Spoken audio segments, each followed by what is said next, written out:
The Acts of the Emissaries of Yeshua the Messiah. Chapter 27.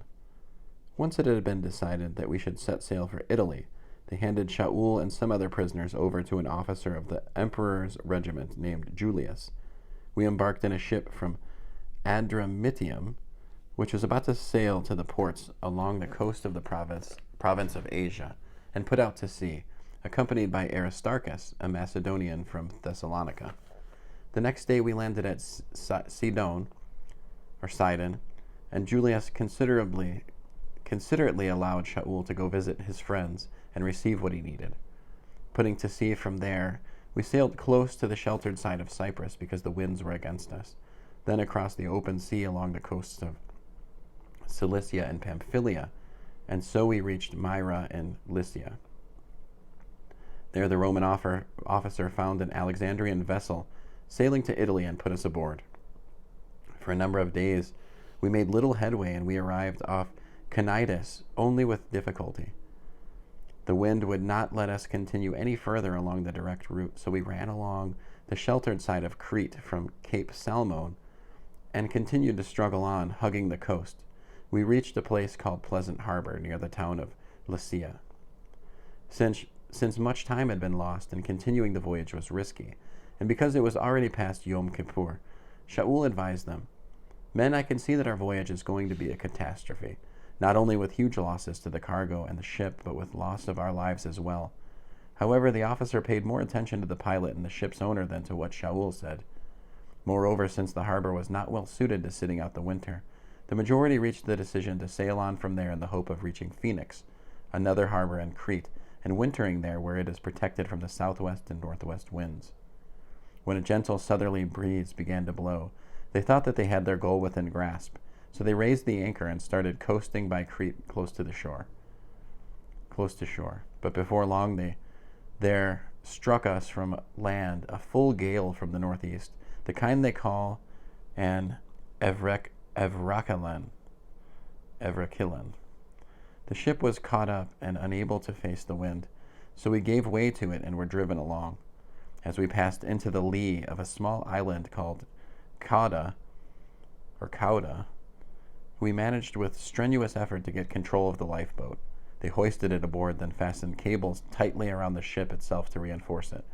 Fearing they might run aground on the Syrtis sandbars, they lowered the topsails and thus continued drifting. But because we were fighting such heavy weather, the next day they began to jettison non-essentials, and the third day they threw the ship's sailing equipment overboard with their own hands. For many days neither the sun nor the stars appeared, while the storm continued to rage until gradually all hope of survival vanished. It was then, when they had gone a long time without eating, that Shaul stood up in front of them and said, "You should have listened to me and not set out from Crete. If you had, you would have escaped this disastrous loss. But now my advice to you is to take heart, because not one of you will lose his life. Only the ship will be lost.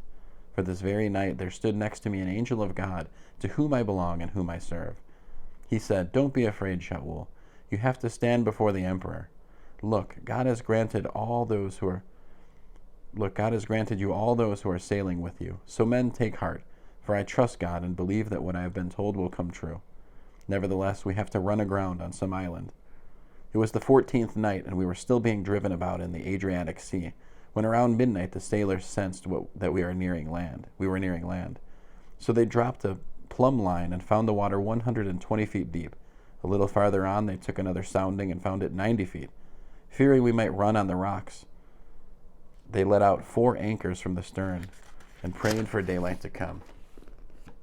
At this point, the crew made an attempt to abandon ship.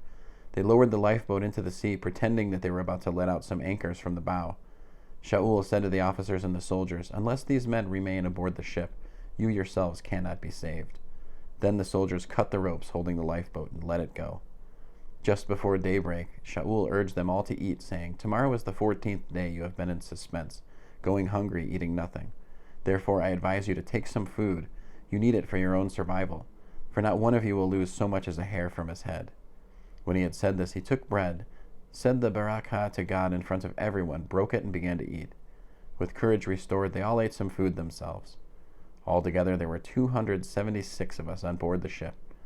After they had eaten all they wanted, They lightened the ship by dumping the grain into the sea. When day broke, they didn't recognize the land, but they noticed a bay with a sand beach, where they decided to run the ship aground if they could.